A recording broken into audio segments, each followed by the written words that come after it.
வணக்கம் நண்பர்களே. ஆன்மீகம் அப்படிங்கிறது மக்கள் மனம் முழுக்க நிறைஞ்சிருக்கிற ஒரு விஷயம். இன்றைய காலகட்டத்தில் ஆன்மீகம் மிகப்பெரிய வளர்ச்சி அடைஞ்சிருக்கு. தெய்வ நம்பிக்கை அதிகமாயிருக்கு.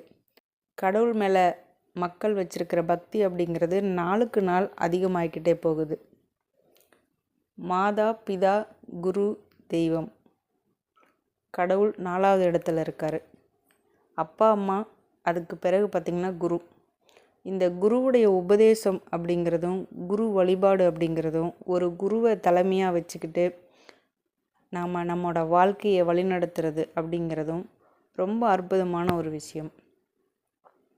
நீங்கள் உண்மையிலேயே உங்களுக்கு பிடிச்ச ஒரு குருவை நீங்கள் ஏற்றுக்கிட்டு அவருடைய சிஷியனா மனசார அவர்கிட்ட பிரார்த்தனை வச்சுக்கிட்டே இருந்தீங்க அப்படின்னா குரு உங்களுக்கு சிறந்த முறையில் வழிகாட்டிக்கிட்டே இருப்பார். உங்களுக்கு வரப்போகிற இடர்களை எல்லாம் முன்கூட்டியே உங்களுக்கு தெரியப்படுத்துவார்.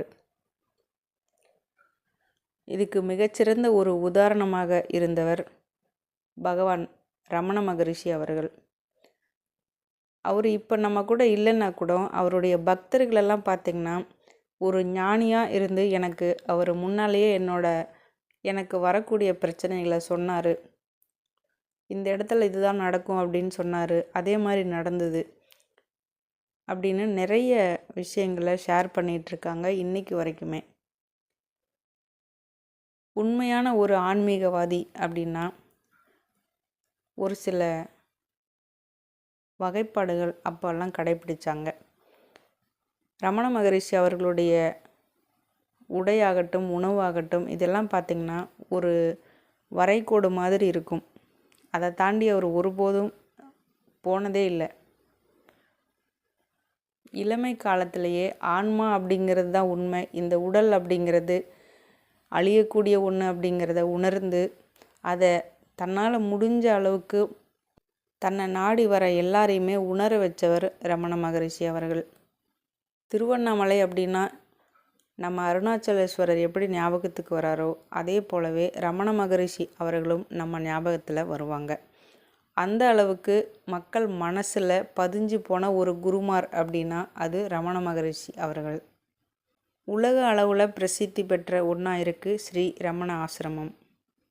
தமிழகத்தை சார்ந்த ஆன்மீகவாதியாக அத்வைத வேதாந்த நெறியை போதித்தவராக திருவண்ணாமலையிலே வாழ்ந்த ஒரு ஞானி பகவான் ரமண மகரிஷி அவர்கள். 1879 ஆண்டு டிசம்பர் 30 விருதுநகர் மாவட்டம் திருச்சுழியில் பிறந்தவர். 1896 ஆண்டு திருவண்ணாமலையில் வந்து அருணாச்சலேஸ்வரர் பாதம் பற்றியவர். தன்னோட கடைசி காலம் வரைக்கும் திருவண்ணாமலையிலேயே தான் இருந்தார். நான் யார் அப்படிங்கிற ஆன்ம புத்தகம், ஞான மார்க்கத்தில் தன்னை அறிந்து கொண்டு முக்தி பெறுதலே சரியான வழி அப்படின்னு பல விஷயங்களை உபநிஷங்களாக தன்னோட சீடர்களுக்கும் பக்தர்களுக்கும் சொல்லிட்டு போயிருக்காரு. ஆதிசங்கரோட ஆத்ம போதம் அப்படிங்கிற நூலை தமிழில் வெண்பாக்களாக ரமண மகரிஷி அவர்கள் எழுதியிருக்காங்க. ஒரு பொருளை தியானிக்கிறது அப்படிங்கிறது ஒருபோதும் உதவாது. தியானிப்பவனும் தியானிக்கப்படும் பொருளும் ஒன்று தான் அப்படிங்கிறத உணரணும் அப்படிங்கிற ஒரு விஷயத்தை ஆழமாக பதிய வைத்தவர். 1922 ஆண்டு அவங்களோட தாயின் மறைவுக்கு பிறகு திருவண்ணாமலை அடிவாரத்தில் தாயார் சமாதி வைக்கப்பட்ட இடத்துலையே வந்து நிரந்தரமாக தங்கிட்டார். அங்குதான் அவருக்கு ரமண ஆசிரமமும் அமைக்கப்பட்டது. உபதேச உந்தியார் உள்ளது 40 உள்ளது 40 அனுபந்தம் ஏகான்ம பஞ்சகம் ஆன்ம வித்தை ஸ்ரீ அருணாச்சல அக்ஷர மணமாலை ஸ்ரீ அருணாச்சல அஷ்டகம் ஸ்ரீ அருணாச்சல நவமணி மாலை ஸ்ரீ அருணாச்சல பதிகம் விவேக சூடாமணி அவதாரிகை பகவத்கீதா சாரம் குரு வாசக கோவை ஸ்ரீ ரமண 108 ஆதிசங்கர பகவத்பாதரின் தட்சிணாமூர்த்தி தோத்திரம் குரு ஸ்துதி அத்தாமலக தோத்திரம் ஆன்ம போதம் இதோட தமிழாக்கங்கள். இவருடைய படைப்புகளாகட்டும் தமிழாக்கங்களாகட்டும் இன்னைக்கு வரைக்குமே நிறைய பக்தர்களால் வாங்கி படிக்கப்படுது. ரமண மகரிஷி அவர்களை பின்பற்றிய நிறைய பேரில் குறிப்பிடத்தகுந்த ஒருவர் விசிறி சாமியார் அப்படிங்கிற யோகி ராம் சுரத்குமார். இவருக்கும் நிறைய சீடர்கள் இருக்காங்க. குருமார்களோட வழிபாடு அப்படிங்கிறது வழி வழியாக நம்முடைய இந்து பாரம்பரியத்தில் வரக்கூடியது. குருவினுடைய வழிகாட்டுதல் அப்படிங்கிறது மனித வாழ்க்கைக்கு மிக மிக முக்கியமான ஒரு விஷயம். உங்களுக்கு ஒரு பிரச்சனை அப்படின்னா உங்களுக்கு முன்கூட்டியே மணி அடித்த மாதிரி ஏதாவது ஒரு விஷயத்தில் உங்ககிட்ட சொல்லிடுவார் குரு.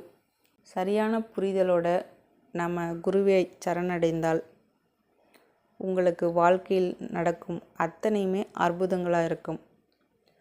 அந்த வகையில் ரமண மகரிஷி அவர்களுடைய பாதம் பணிந்து வணங்கி குருமார்களாக ஏற்றுக்கொண்டு உங்கள் வாழ்விலே வெற்றியடையுங்கள். அவருடைய உடல் மட்டும்தான் இந்த உலகத்தை விட்டு போயிருக்கு. ஆன்மா இங்கே தான் இருக்குது. அதனால் நீங்கள் வைக்கிற எந்த ஒரு வேண்டுதலாக இருந்தாலுமே ரமண மகரிஷி அவர்களுடைய ஆசீர்வாதமும் வழிகாட்டுதலும் உங்களுக்கு கண்டிப்பாக கிடைக்கும். நான் தினந்தோறும் சொல்லக்கூடிய ஒரு வாசகம், ரமண மகரிஷி பொற்பாதம் சரணம் சரணம். நாங்கள் உன் பாரம், எம்மை காக்க நீ வரவேண்டும். நீ வராவிடில் நாங்கள் யாரிடம் போவது?